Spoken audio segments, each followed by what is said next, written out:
Welcome to Weekly Sports Talk with Ed, episode 37. I'm gonna try to keep this one short.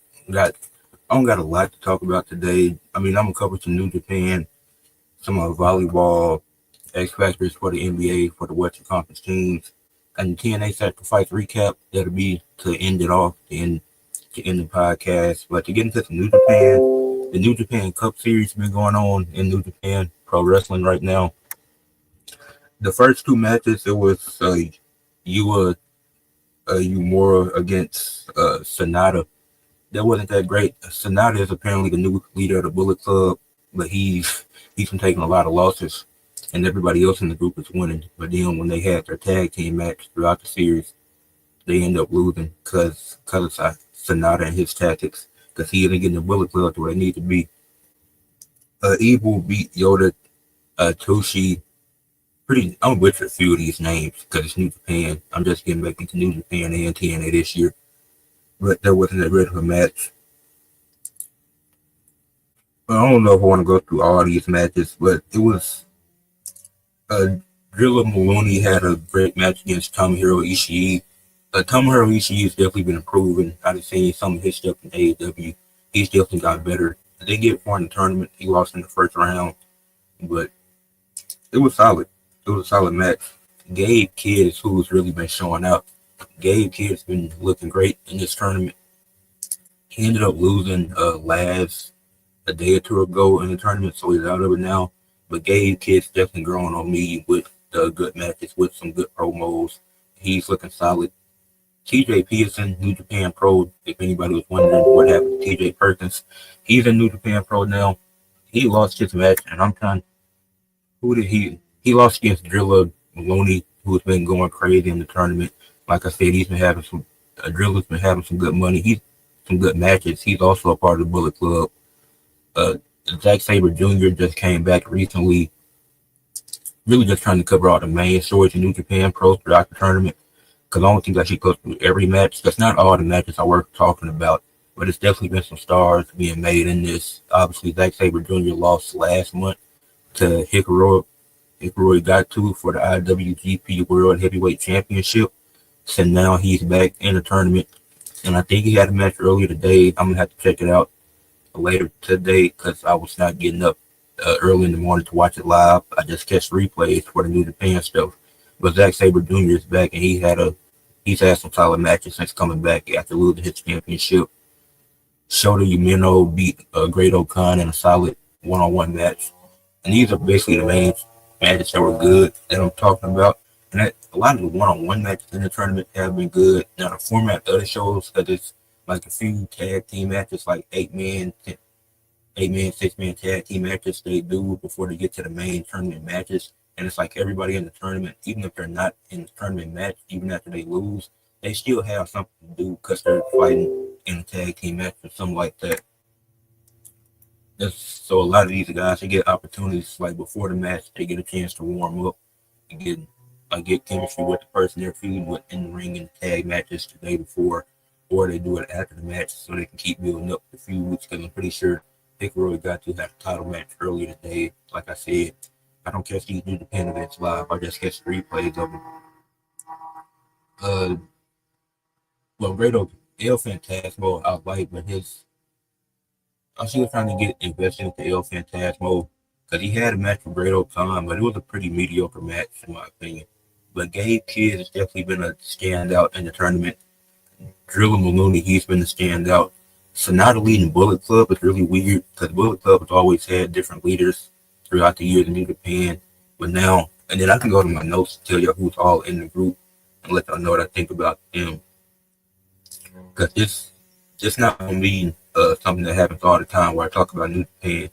But they consist of Sonata, who's the leader of the group for New Japan. Got David Finlay, Bad Luck Fail, Chase Owens, and Drilla Maloney. That's the Bullet Club in New Japan now. And Sonata is the leader, and he's the only one not winning matches. But that's as much as I have for New Japan, just talking about some of that and what's going on in the tournament. Jeff Cobb is still with New Japan. There was some fake report about him going to WWE. Jeff Cobb is not signed with WWE. If he does in the future, then cool. But he is still under New Japan contract right now. He beat Tetsuo Naito yesterday. That was a great match they had with each other. But Jeff Cobb is still in New Japan. He is not going to WWE, but not yet. Cause I could definitely see it. But he's not in. He's in New Japan right now. I don't know why people make these fake reports. But yeah, that's as much as I got for New Japan. And then I'm gonna talk about Sacrifice, but I'm gonna end the podcast talking about Sacrifice. But now I'm moving into the X factors for each NBA team in the Western Conference. Obviously, I see I got the Suns and Warriors jersey up there. Suns KD jersey, and then a Warriors Rick Barry jersey. But now some of these teams, now two teams have already been eliminated from postseason contention in the Jazz and Pelicans. But I'm gonna still talk about them. I'm gonna shine a light on every team today. For the Jazz, it's just the growth of their young players. Walker Kessler, Keontae George. I like both of them a lot. I think if you just for the rest of the season, because it's less than 20 games left, just allowing them to grow. Like Walker Kessler, I feel like he can be a DPOY in the league one day. I predicted it last year. That didn't happen. But he could very well be a defensive player of the year candidate. He's a really great interior defender.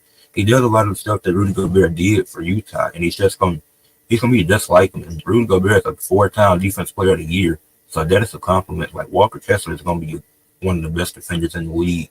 Then Keontae George, like he has his scoring outbursts here and there, and I think his playmaking needs to improve. But I like Keontae George, so I think for the rest of the season, the Jazz, that's their X factor. That's the growth for the young players. There's no real X factor for the Jazz. And then Will Hardy, I like him as a coach. For the Pelicans, it's about Zion self because they're also eliminated from postseason contention, and you want Zion to play to keep getting his averages up. And he don't got bad averages. He's having a great season. You want to see him put on dominating performances, but you also want to see him stay healthy. Like in the final stretch, when it gets to like the last 10 games, I don't think the Pelicans should risk him playing and risk an injury. And maybe it's some incentives in his contract to where he wants to play those games. Like, let's not say last 10, because that's a lot, but like last 5 games of the season. Like, it would make sense if the Pelicans, like, last 5 games of the season, we're going to rest him to preserve his health. Because this Pelicans team can be really nice with Zion, Trey Murphy, CJ McCollum. You're able to get off of Ingram's contract. You didn't get much back, but it was better than losing Ingram for nothing. So that is great. So this Pelicans team, they could be dangerous next season. And I know we say that every year, but it really does depend on Zion's health. Like I hope Zion can stay healthy for the rest of the season. And if he does play every game for the rest of the season, that would be great as well. For the Trailblazers, I think the Trailblazers can make a play-in push. I think the defense got to be better. Denny Avdija and Tamani Kamara, they've been pretty solid. Aiden has been playing inspired basketball. But I'm talking about Kamara and Denny on defense. Like, they've been solid. But the other guys around them, like Sharp, like Scoot, like Anthony Simons, Jeremy Grant still on the team. Like, if they all are brought in and playing defense to what Chauncey Billups is doing. And Chauncey Billups has been great with Portland. Like, nobody would expect them to be in the hunt for the play-in. So I think if they can improve their defense a little bit over these next few weeks, Portland can very well be a dangerous team to sneak into the play-in, especially because I'm expecting Dallas to fall with no Kyrie, no AD for the rest of the season, most likely. And you can't rely on Klay Thompson as your first option. So the Blazers, I think it comes down to their defense. For the Spurs, we know Wemby, Fox, and Popovich is out. It's just the young guys developing. Stephon Castle, Jeremy Sohan, Devin Vassell. It's just about them developing in San Antonio. They won't make a push to the play-in. If they did, even without their top 2 stars and their coach, that'd be amazing. But it's about the young guys' development at this point. If they can develop well, then next season, this team fully healthy with your star point guard, your star center, and then your all-time coach. I don't know how many years Popovich got left of coaching, but this team can be great in the next few years. I think they're still one more piece away from being a contending team, but fully healthy, they're definitely a playoff team. I can say that. For the Suns, consistent center play, like Bol, he just had 40. He played 43 seconds in the game the other night. And it's not that Bol is bad. Bol is solid, but the thing is, he's not what Bol is more of a backup center than a starting caliber center. He's just so inconsistent. And then you have Mason Plumlee, he had some bad plays in their game last night against the Kings. They were able to beat the Kings, which I really don't like the way the Kings are constructed. But for the Suns, their center play has to be consistent. Like even Oso Ighodaro, he's a rookie, but I think he should be getting more minutes because he actually provides something that even Bol and Mason Plumlee can't. Like he's younger than them, and not to say that Bol is like super old because he's young too, but also Ighodaro, he brings that energy, and it's like I think he's been more consistent than Bol. Like he gave the Suns some good minutes. So I think if anything, also Ighodaro and Bol should be splitting the minutes. I don't think Mason Plumlee should be getting as much playing time as he did in that Kings game, which it wasn't a crazy amount, but I don't think that's going to work out for the Suns. Like they need consistent center play. Kevin Durant and Bradley Beal have been great this season. Kevin Durant and Devin Booker have been great this season. Bradley Beal is one of the worst contracts in basketball history. Bradley Beal has not been great this season. My mistake. Yeah, but after them two, it's like, I mean, Grayson Allen provides a spark off the bench. I can't take that away from him. Grayson Allen is definitely solid, but you can't rely on him as a consistent third option when you're paying Bradley Beal so much. Like that's all I got for Phoenix. For the Dallas Mavericks, Klay Thompson. Klay Thompson is an X factor. Him being the lead guy on a team, like that's not usually something. Klay Thompson's never been the lead guy on the team. He's always been a second, third option with the Warriors, with Steph, with Kevin Durant, with Draymond. He's always been part of like when it was him, Steph, and Draymond, he was the second option. Then when Kevin Durant came along, he was the third option. But there was even times where Draymond would take over games in the playoffs to help them get wins. And he's had his moments where he's took over games. And Klay Thompson is a phenomenal player, one of the best shooting guards of all time. But we're talking about him now, especially post injury. Like he's never been a lead guy. Like the 30 points with the 37 points with 11 dribbles or whatever that was, or was that the 37 in one quarter? It was one game he had a bunch of points for like 11 dribbles. Like he's not really creating for himself, and it's not that you have to be a self-creation player, but he can't lead this team. And now Dante Exum is out for an extended period of time. It's no Kyrie, it's no AD. You don't have Gafford or Lively, and I'm not sure if they're back yet because I haven't watched the Mavs in a minute since Kyrie went out, and I definitely watched them again, but it won't be much heading down the final stretch of the season. It'll have to be them playing another team that I actually enjoy watching. But Klay Thompson, he can't be the lead guy on the team, and this play-in they lost their last game, but he can't make a push for them to get in to stay in the play-in because they're 10, if I'm not mistaken, right now. So it's going to be hard for them to climb up and actually make a serious playoff push. Because even if they stay in the play-in, you have the Kings, who I don't like, and I'm going to talk about next, but they will still beat the Mavs easily. Then you have the Clippers and the Timberwolves, who I think those two teams, I think they're making the playoffs. I don't see a scenario where they're 9 or 10 get into the playoffs.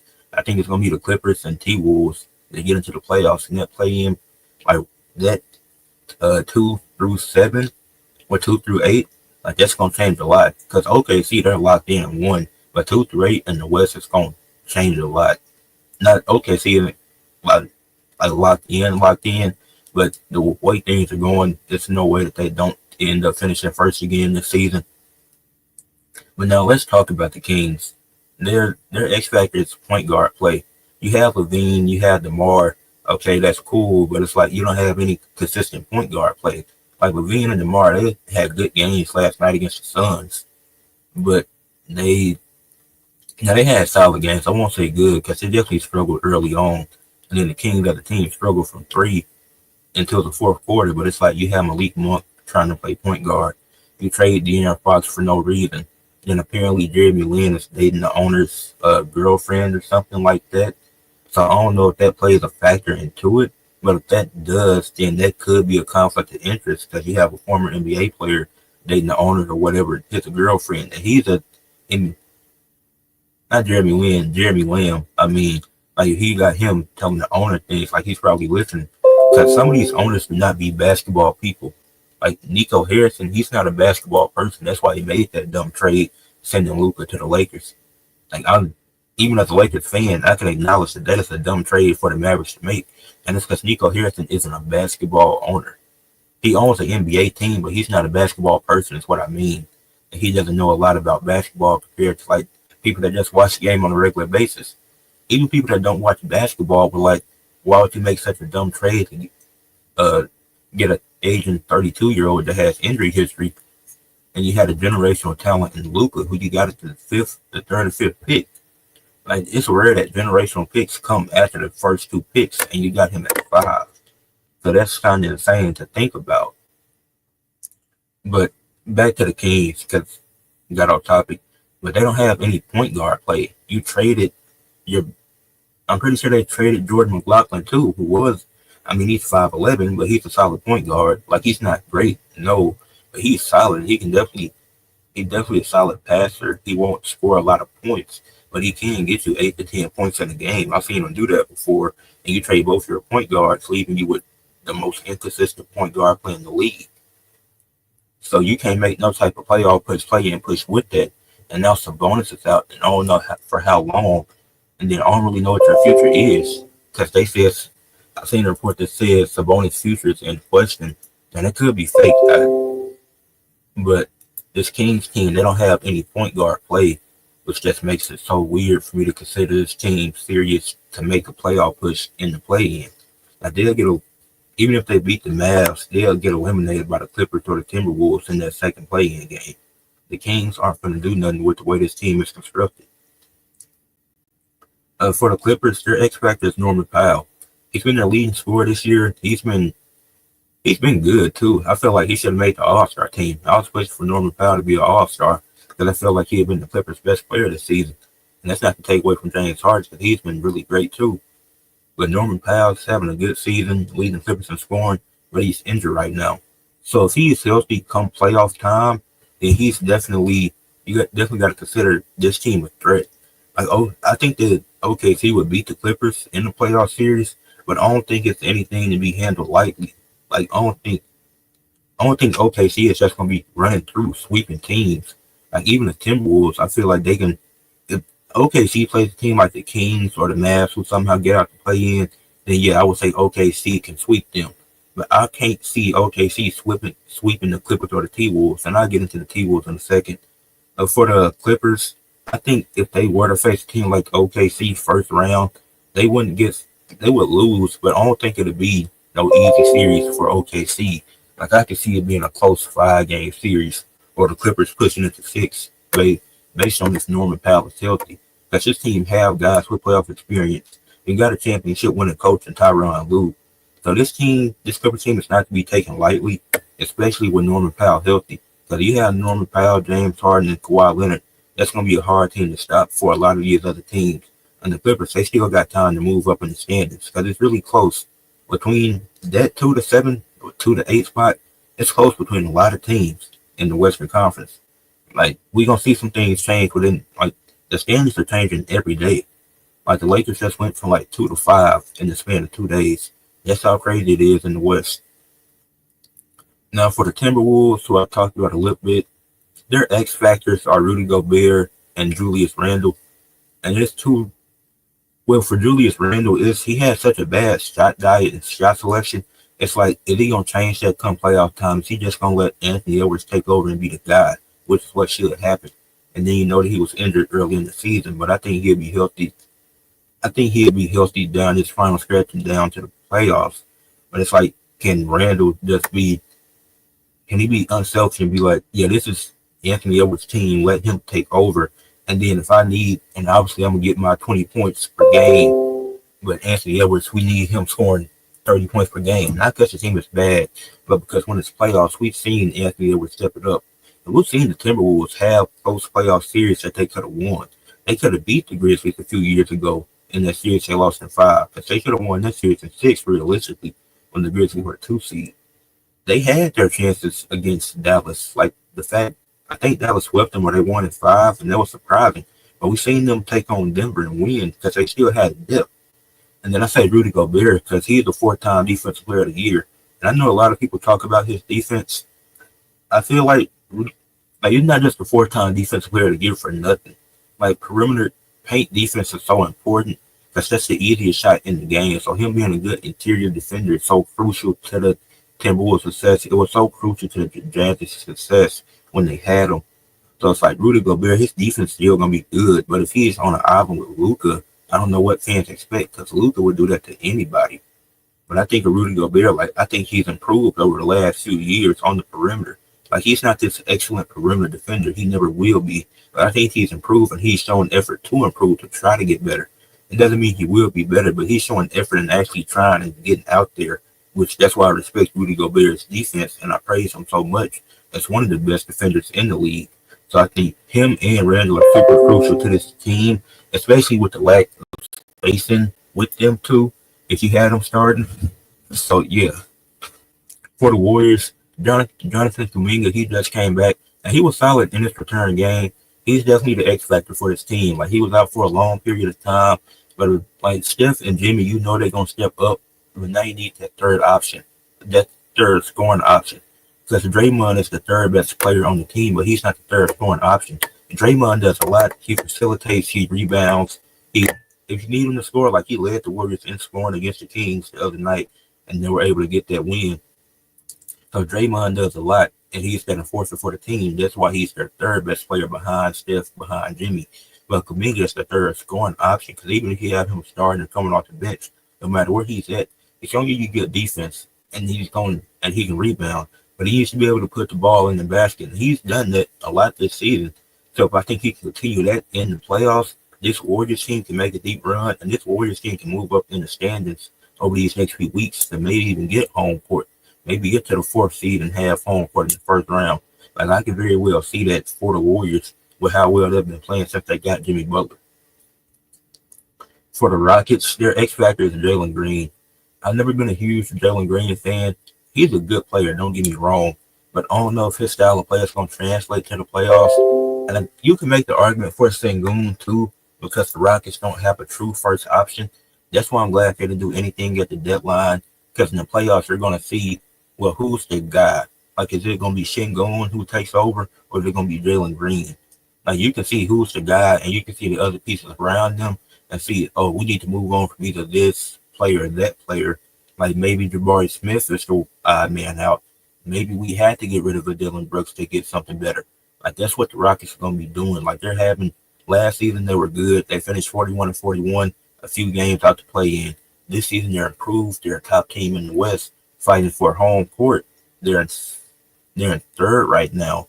And then you have Ime Udoka, who's a good coach. You got Jalen Green, Alperen Sengun, Jeff Green, who's a vet in the locker room, Dylan Brooks, Fred VanVleet, a few vets helping those guys. Then you got Jabari Smith, Reed Shepard. You have a lot of good young players, and then you have good vets, and you're having this really good season, and you can win a first-round matchup against, like, it's realistic for them to beat a team like the Timberwolves or for them to beat a team like the Lakers because they had a depth, they had a coaching, and it's like, the only problem is you don't know who's really the first option between Jalen Green and Alperen Sengun.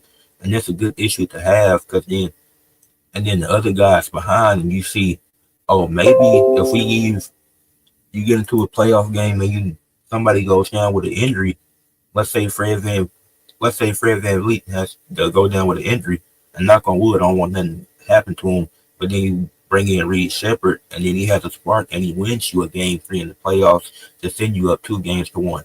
Maybe you give Reed Shepard more minutes that next game, even if Fred is able to be back. You still play Fred. I'm not saying take away his minutes, because he has championship DNA with the Raptors.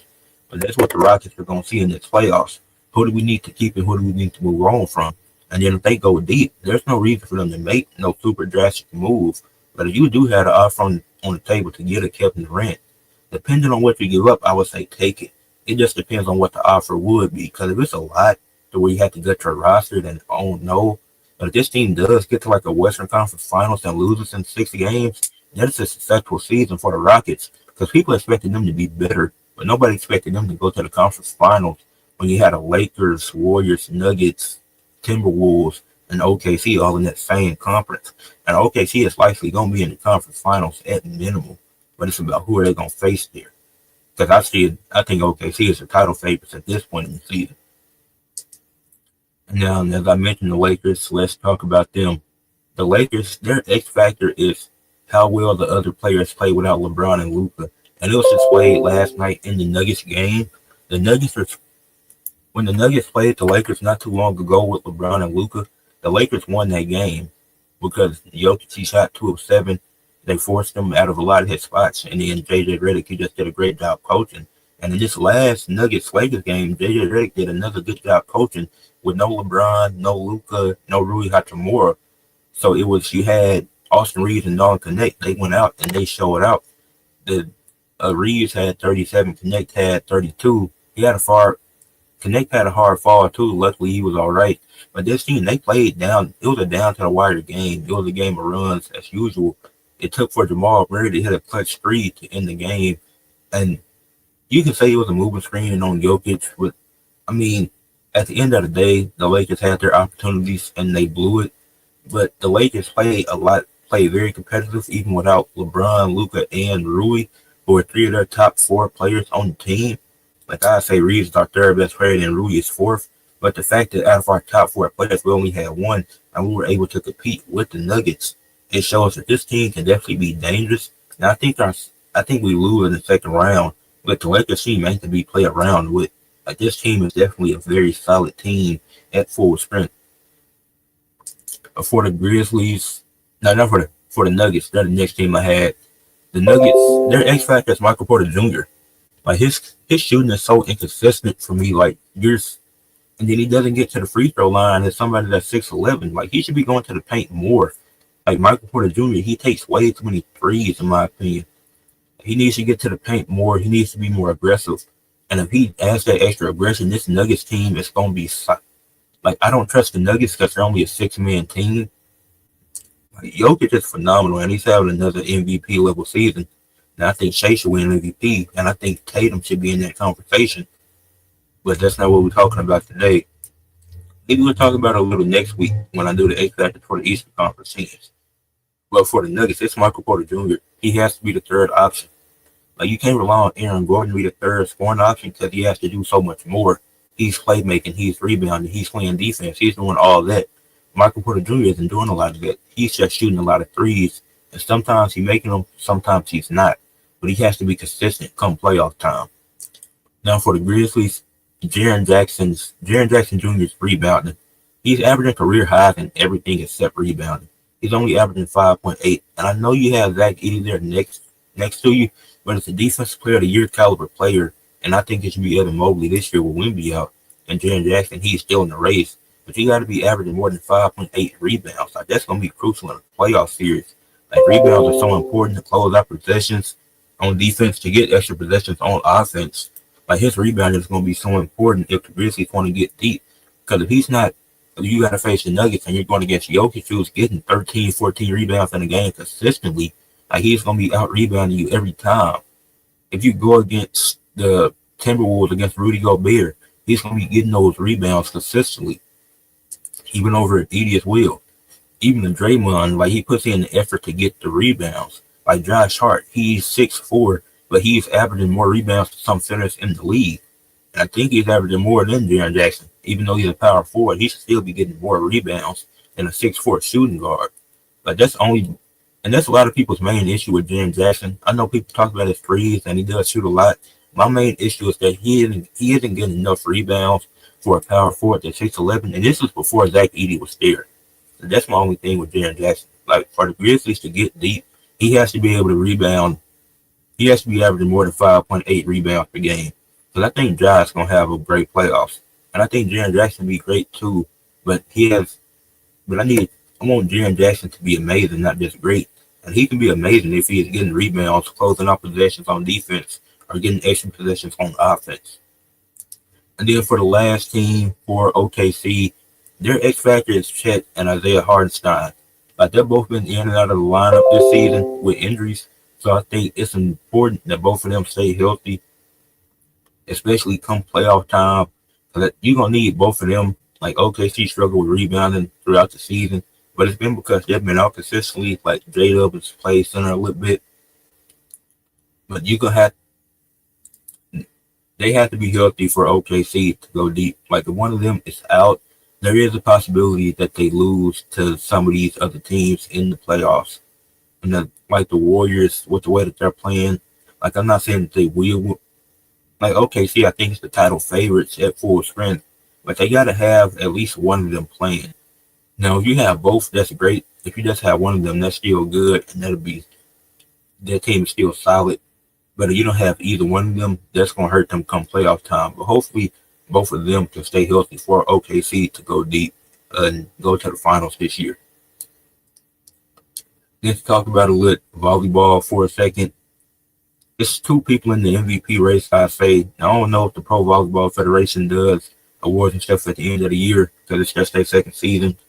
But the MVP race, I put Brooke Nunaviller. She's up there for the Omaha Supernovas, 207 kills on the season. She's played in 54 sets, has 195 digs, 225 points, 14 blocks, and leading Omaha to a 11-4 record. And they had the best record in the Pro Volleyball Federation right now. But I think she's second in the MVP race, in my opinion, in my own personal MVP race. Because Omaha has been great this season. They played phenomenal. And Brooke Nunaville, she has had a really good season. But Brittany Cromie from the Orlando Valkyries, 282 kills, played in 62 sets, has 172 digs, 309 points, and 20 blocks on the season, and also has an 11-5 record. And Orlando has beaten Omaha. But Orlando jumped Omaha for a bit after they beat them twice, if I'm not mistaken. The only reason why they'll play one more game and they lost one more game, that's why Omaha is first right now. But Orlando's having a great season as well. They're 11-5.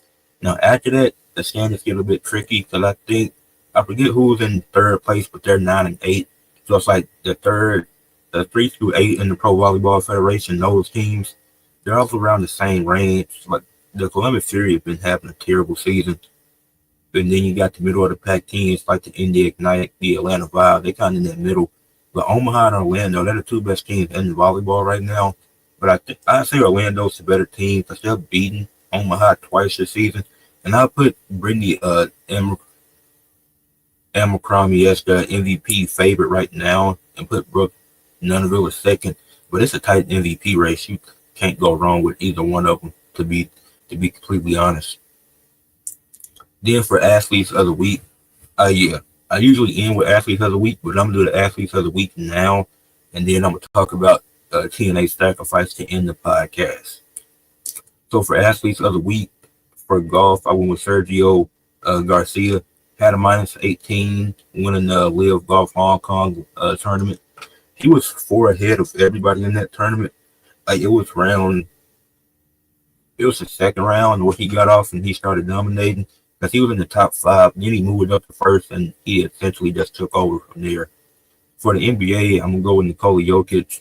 Had 35 points, 18 rebounds, and 8 assists on 15 to 20 field goal shooting against OKC, and a dominating win. But Denver looked great in that game. They won 140 to 127.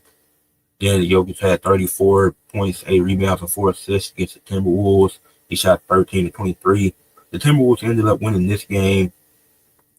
And then last night he had 25 points, 7 rebounds, 5 assists, and 3 steals against the Lakers, shooting 8 of 16 from the field. The Nuggets went 2-1 this week, led behind Jokic, who's been having a phenomenal season. Like I said, him, Tatum, and Shea are my top 3 MVP candidates right now. And Jokic, he keeps making his case better, but so do the other guys, in my opinion. But another great week for him. For the Pro Volleyball Federation, we went Emily Landot from Omaha. Omaha went 2-1. They went 2-0 this past week. She had 11 kills, 10 digs, 8 points total. But it was really about the impact she was making on the games that they did have over this past week. So that's why I gave it to her. Not the most impressive stat line, I'd say, for athlete of the week, especially for volleyball. But it's the impact that she was making on the 2 games that they had. For WWE, I had to go to Street Profits. Them beating DIY to win the tag team titles. It was a great moment. The match was fun too. I hated I was spoiled on it, but I was glad to see that. To see the Street Profits win that match. Like I said, fun match. Shout out to DIY. They had a solid reign as the tag champs. For AEW, I went with Speedball. Mike Bailey made his debut, beating the Beast Mortos in the International Championship Cup tournament or whatever they're doing.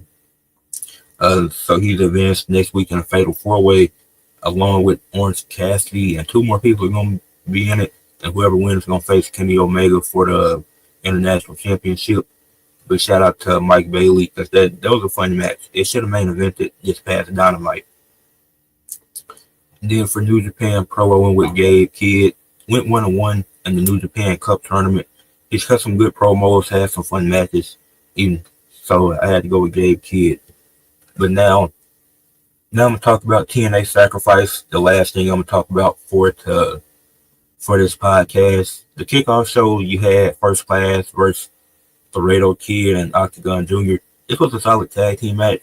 Fans starting to get into the building here. This was a good match. And then First Class, they ended up getting the win. It was not too much to say about this. It's a regular kickoff show match. First Class, they always have some pretty good matches. AJ Francis, Casey Navarro, fun tag team. I hope they win the tag team championships at some point. Like, they cut good promos, they wrestled good matches.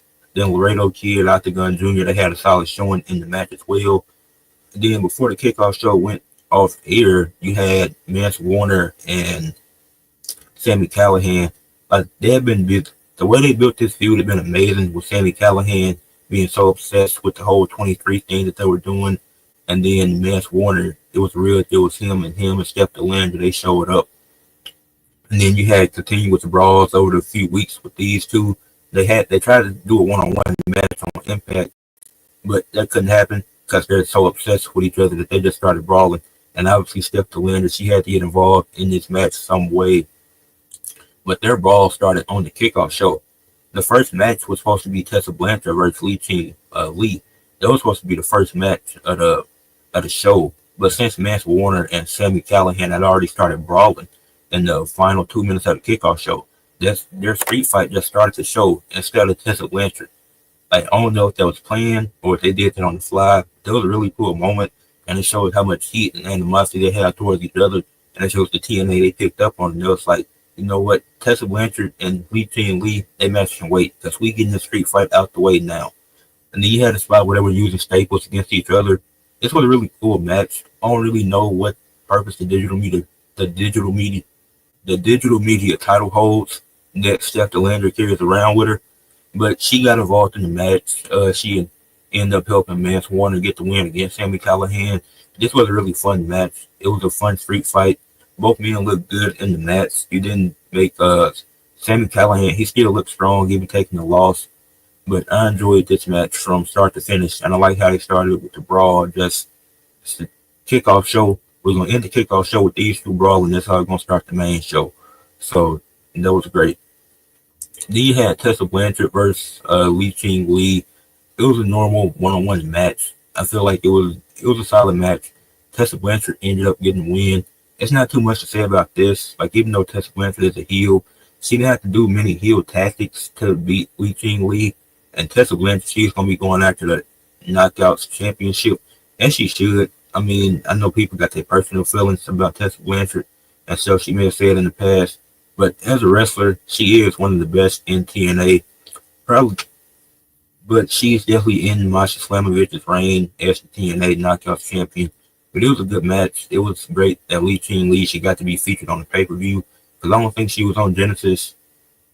Tessa Blanchard been on Genesis and Sacrifice, so cool for her. And they're trying to build her up as the top heel. I mean, she already has the heat. They boo her every week. Like, she would make Logan Paul look like a face the way that she gets booed. But Tessa Blanchard, she's gonna win that Knockouts Championship soon. It was a good match, and Lee, I'm glad that she's getting featured more, because she is a solid wrestler. She's put on some good matches. The next match, you had the Rascals and Ace Austin versus Wesley, Tyson, and Tyreek. Wesley, Tyson, and Tyreek need some type of name, because just me saying all their names out loud, it's kind of weird. Like they don't have some type of cool name you can just come up with on the fly. But it was the way they built this match had been pretty solid, and everything that Wesley said going into it made sense because Ace Austin and his tag team partner Chris Bay, they fought wars with the Rascals. They've had tag team wars with the Rascals, so the fact that the Rascals just full teaming up with Ace Austin doesn't really make a lot of sense. It's like they did a story of the enemy of my enemy is my friend, but should but everything Wesley said was right. Like they did matches leading up to this, and Wesley been feuding with Zachary Wentz and the Rascal. Well, Zachary Wentz and Wesley have been feuding for a while, but it's like, what is all this popping up? But yeah, the Rascals and Ace Austin, it was a solid match. Like the promos at first to build up the feud weren't that great, but the last few weeks they actually cut some solid promos. They did the interference in some of the matches made sense. Like they made Ace Austin lose one of his matches 2 weeks ago. Then this past week on Impact, they came out and it was like they came out after Wesley and them had their match. So it's like you see how he didn't interfere, do this and that. And then they told the story of of Ace Austin and the Rascals not having chemistry with each other, especially with the rivalry that they had with Ace Austin, Chris Bay against the Rascals. Because like it made sense, but then the Rascals ended up getting the match. You have Ace Austin dominating the two big guys, Tyson and Tyreek, for whatever reason. I mean, it's wrestling, so nothing's supposed to be believable. But it was a fun six-man tag team match, and Zachary Wentz, she ended up pinning Wesley, which it made sense. It played well into the story. People have been wondering when TNA was going to get some wins. They got some wins this past week. They had the Hardy Boys beat Fraxium to retain their titles. They had Wesley, Tyson, and Tyreek lose against the Rascals and Ace Austin, but it made a lot of sense for the story. Now, when TNA and NXT stars start losing championships to the other one, that I don't know the question to that. I don't know the answer to that question. But this was a fun six-man tag team match. Exactly when Penn and Wesley made so much sense. It fit well into the story as they were longtime friends, and Wesley kind of just turned his back on them. So it fit well into their story. Then you had Steve Maclin versus Frankie Kazarian. This match I was not a fan of. I feel like now the way they're treating Frankie Kazarian, it's kind of weird in my opinion. Like I feel like you have so Frankie Kazarian is a call your shot gala winner. So anytime he has a guaranteed match for the TNA World Championship, and I'm just gonna use this for comparison. But when Damian Priest was Money in the Bank in WWE, he was not losing a lot of matches. He was not, and if he was when he was in matches, he was usually winning. Even Christian as when he held the AEW contract, which he should have won the title, but we won't talk about that today. It wasn't like he was losing a lot of matches. And if he was, then he was usually winning those matches. It was something weird that happened. I don't get how Frankie Kazarian is in all these. He's consistently wrestling, but as a call your shot valid winner, he has an automatic shot at the world title, but he's consistently losing matches. Because he lost this match against Steve Maclin for whatever reason. And this match shouldn't have been on the card. Like it just got made out of nowhere. It was a bad match. Steve Maclin ended up winning because Eric Young stopped Frankie Kazarian from using some type of tool on the outside of the ring. But it's like Steve Maclin, Eric Young is gonna rejoin Steve Maclin. They're gonna be together with the Northern Armory. They're telling that story, trying to convince us that it won't happen. We know it's gonna happen. We know Steve Maclin, he's gonna be at a point where it's like, who else is he gonna rely on? So it's gonna have to team back up with him. But I think that was a bad match. Eric Young getting involved. I'm like, you're doing this to make he has an automatic shot at the world title and he's losing consistently. I think he beat Ace Austin at Genesis, if I'm not mistaken. Not Ace Austin, Leon Slater, my bad. I'm pretty sure he beat Leon Slater in the match that they had. But he's not, if you're going to feature him prominently on the show, as you should, he has an automatic world title match whenever he wants it. But he should be winning so you can build him up so he can look like a credible threat to take out whoever has the championship, whether that be Joe Hendry or somebody else. Because I don't see him. So WWE's had Drew fill his cash in, AEW made Christian fail his cash in. TNA is probably gonna make Frankie Kazarian fail his cash in. Because there's no way you can tell me he's consistently losing matches. He's won his last credible win was against Leon Slater. Because he hasn't he is on the show, but he's barely wrestling. And when he is, he's losing. So it's like that don't make a lot of sense to me. But that was a bad match. I wish this could have been a regular match on the Impact. This had no business being on the pay-per-view. But the pay-per-view didn't drag. It was only 3 hours, plus the kickoff show was 30 minutes. But the kickoff show that you had a choice watching that. I decided to watch it. I enjoyed it.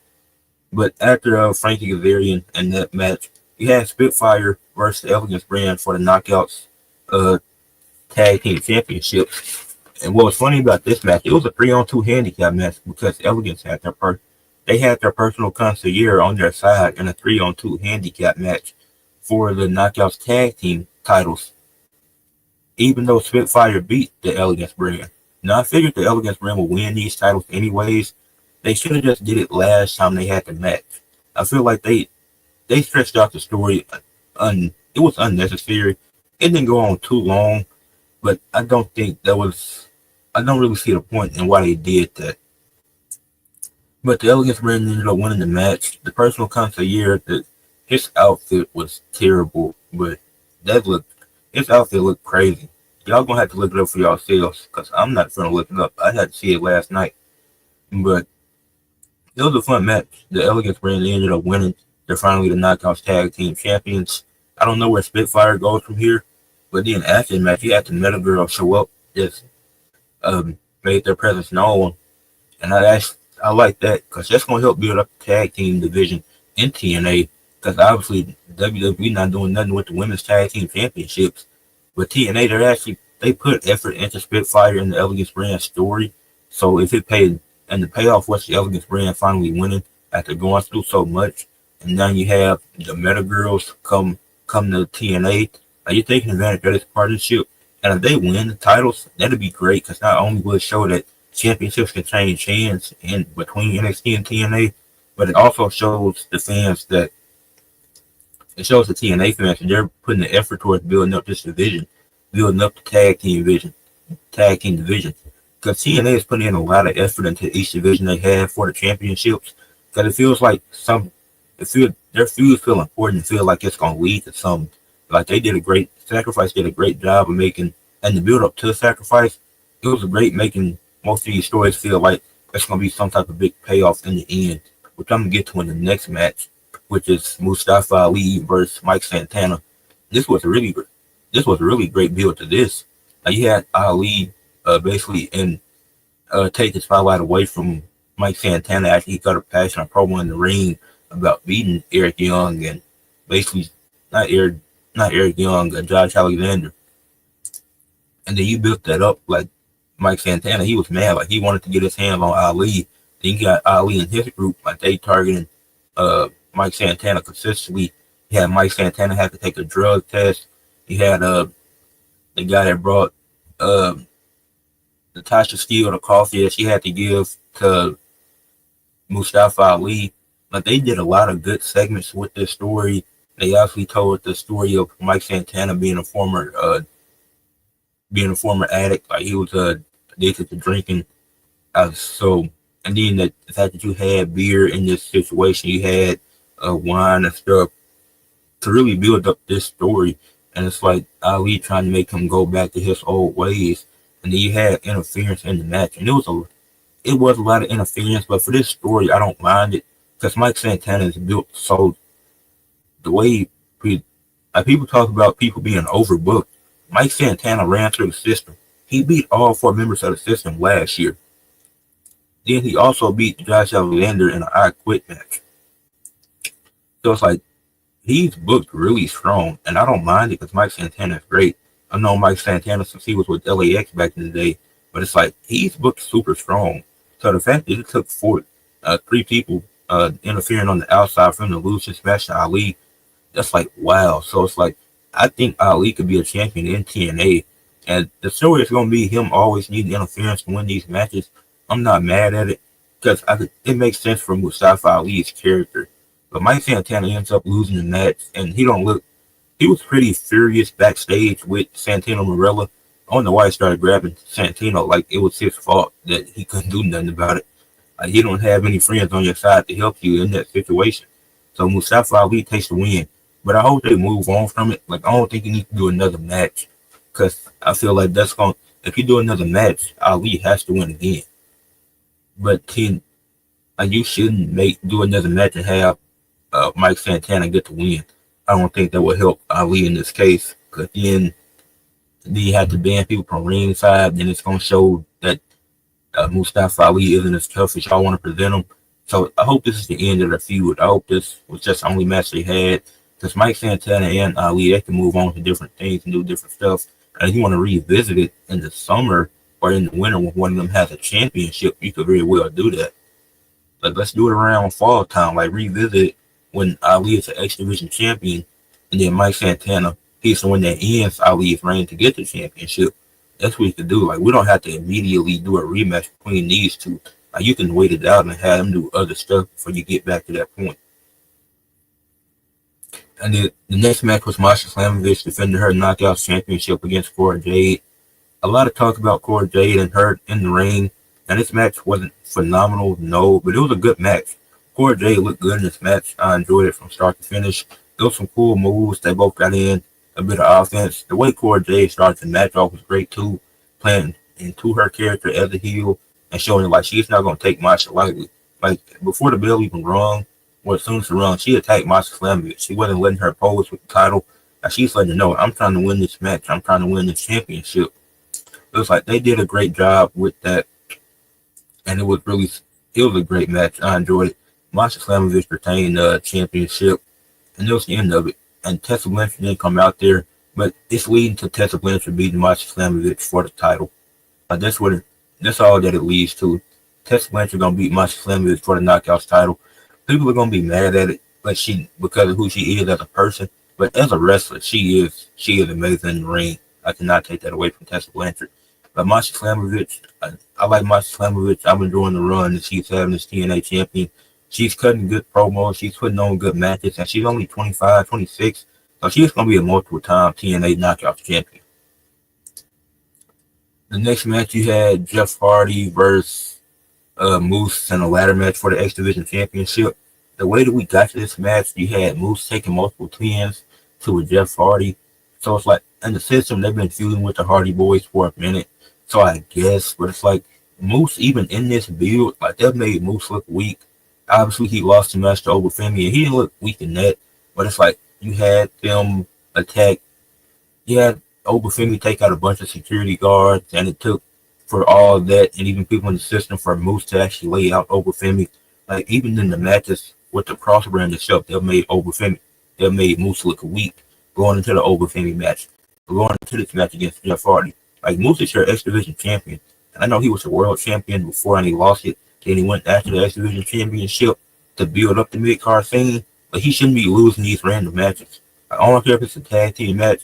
If it's not a Leon Slater who would actually benefit from this, like Jeff Hardy doesn't benefit from this. If it was Leon Slater who pinned him in that 6-man tag team match, then okay, I can get it. You want to build up Leon Slater. He's been here since October of 2024, so you want to build him up. He's only been doing this for 5 months now. Well, he's been in TNA for 5 months now. So like you want to build him up to show like, oh, he's gonna be a future star. He won't win the match, but he's a credible threat to be one of our top stars. Like you could tell that story, but instead you use him for something later in the night, which I'm not mad at. But Jeff Hart, and then you had the Swanton bomb off the top of the rope through the table to Moose. Like Jeff Hardy had some good moves in the match. It was a great match. Don't get me wrong. But my problem is the build to it, Moose looked weak, and even in the match, Moose looked weak. Like Jeff Hardy was climbing up. As you know, it was the spot where Jeff Hardy was on the ladder, and then Moose started walking on the ladder as well, because it was a ladder in the middle of the ring. Then there was a ladder between the ropes and the other ladder, and that spot was just really weird. But the spot that I hated was when Jeff was so close to getting the title, and then Alicia Edwards came out there. Like I know she's part of the system, but does Moose need help in every match? Like, Moose can beat Jeff Hardy clean in a ladder match. Oh, it's Jeff Hardy's match, so Alicia Edwards got to interfere to help him keep the title. Like, no, Moose is he's one of the most dominating wrestlers of all time. most dominant wrestlers of all time in your company's history, and he looks weak against an aging Jeff Hardy. You can't be serious. Like, you can't convince me that he couldn't beat him clean. Moose can definitely beat Jeff Hardy clean in a ladder match. So I think that was my main issue. Like, you had interference, which still made Moose look weak in the match. Like, you had Alicia Edwards come out with a kendo stick and hit Jeff Hardy. And Jeff Hardy hit a twist of fate to Alicia Edwards. So it's cool that we're getting more of equal rights, equal fights. Like, the men are allowed to do a bit more.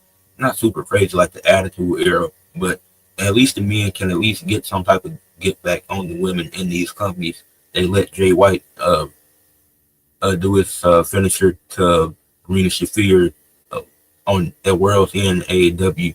So it's getting a bit better. So I don't mind that. Then you had the main event, which was the System versus Team Joe Hendry in a 10-man steel cage match. 10-man tag team steel cage match. Word for that was really weird. But the Team Joe Hendry consisted of Joe Hendry, Elijah, Leon Slater, Matt Hardy, and Nick Nemeth, who was making his return, against the System, who was JDC, Eddie Edwards, Brian Myers, and the Colognes. I forget what they go by now. I know they're Primo and Epico in WWE. I just call them Cologne 1 and Cologne 2. But this match was great. Well, this match was amazing. I really enjoyed this match. They had some good spots in the match. It didn't go too long. Like, everything in the match made sense. You had Leon Slater get some offense in. You had him do some top rope stuff. He even got powerbombed into the steel cage. So Leon Slater, he took a good amount of bumps in this match, and he showed out. Joe Hendry was, as the last to enter as the world champion, him having to fight his way into the cage, showing that he's a dominant champion. Like, I really enjoyed that from Joe Hendry. I felt like that was great. The System, them having the numbers advantage made sense, because they always had a numbers game until it came to this, because now the odds were even up, because they won the numbers, they won the advantage match on Impact, but the System, they didn't have the advantage this time because it was even. Because Jeff and Moose couldn't come out there because they already had their ladder match prior to this. And I think Moose's and Jeff's match plays into this because Moose is going to be pissed off on Thursday because the System lost this match. Team Joe Hendry, they ended up getting a win. And I think it was Matt Hardy that pinned JDC. I figured he would probably be the fall guy. So Matt Hardy hit a twist of fate to him with a chair on his head, and then Matt pinned JDC to get the win. Team Joe Hendry got the win, but all 10 of the men in the match, they did a really good job in the match. It wasn't like a lot of botches. Like, having that many men in one ring at a steel cage should go really bad, but they did a great job. It flowed very well, and the match was fun from start to finish. The right things made sense. Like, a lot of this made sense. The order made a lot of sense for when they came in. You had Nick Nemeth come in second because Elijah had a really cool entrance coming in on a horse. Now, we did not need a concert, but I guess it had to feel time so the show could reach 3 hours. With 3 hours, it's good timing because Impact and SmackDown was the same amount of time last night. So it was really good timing for Impact and what they did. But Elijah, cool entrance on a horse, Nick Nemeth coming in and as the second person for Team Joe Hendry. That was a great, obviously, his comeback match from his suspension. He looked really good in the ring. But Team Joe Hendry ended up getting the win. And then Joe Hendry, Leon Slater, Elijah, and who else was on that team? All three of them left the ring. But then I did not see where Ron Nemeth came from, but he came in, he went into the steel cage, and then he locked it as Joe Hendry, Elijah, and Leon Slater, they all left the ring. Nick Nemeth turns heel. He super kicks Matt Hardy. And then him and Ryan, they beat down Matt Hardy. And this was a great way to end the show. Because I know a lot of people said they expected. I wasn't thinking it was going to be this fast. I was not thinking same night. I figured it was going to be some type of shenanigans in the upcoming weeks. Like, I felt like it was going to be something with Ryan Nemeth and Nick Nemeth. But, he turned heel. Him and his brother are now heels. They made Matt Hardy bleed. Leon Slater, Joe Hendry, Elijah, they tried to help. They couldn't do nothing.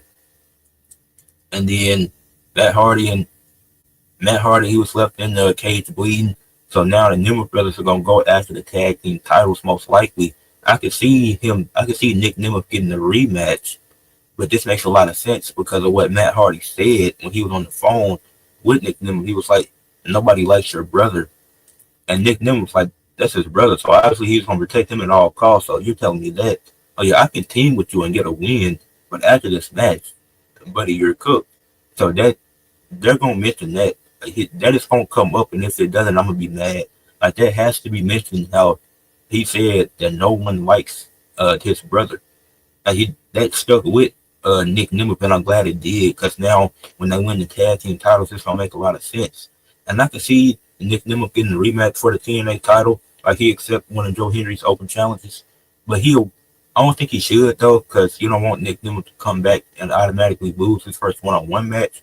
So I say you let them be the tag champions for a little bit, and even while he's a tag champion, he accepts the open challenge like a few months into the reign, and then because I don't know how long Joe Henry gonna have the belt. Obviously, Joe Henry will retain, but they are one against each other, so you would have to have a third match as a payoff match to end the trilogy. But that was a great heel turn.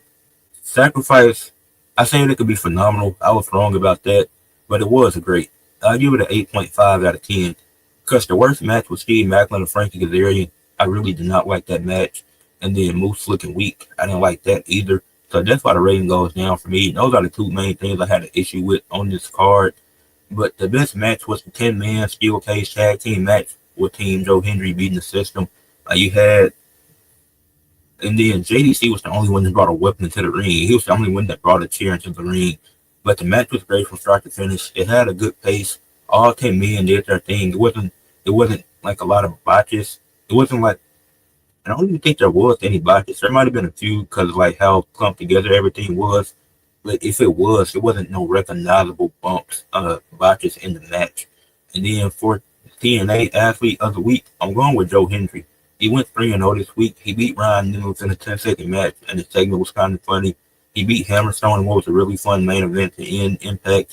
And then he looked great in the 10-man steel cage tag team match. All ten men looked good in that match. But I gave it to Joe Hendry since he always put his title on the line twice, went 2-0 on the same night. And then he had this match where he looked good, and then he played well into it at the end. So Joe Hendry, phenomenal week. Joe Hendry's been having a good year. His reign as TNA champion hasn't gotten better. It's picked up. I was wrong. I had to give him some time. I can admit that I was wrong about his title reign. Thought it wasn't that great at first, but it's been picking up recently. But that is it for Weekly Sports Talk with Ed, episode 37. Make sure y'all leave a like on the video, subscribe to the channel. If you catch the replay, comment what you thought about what I talked about today. But peace out. I will have a video about Jay Uso dropping tomorrow morning. And I have an interview planned that will be out on Tuesday. So peace out.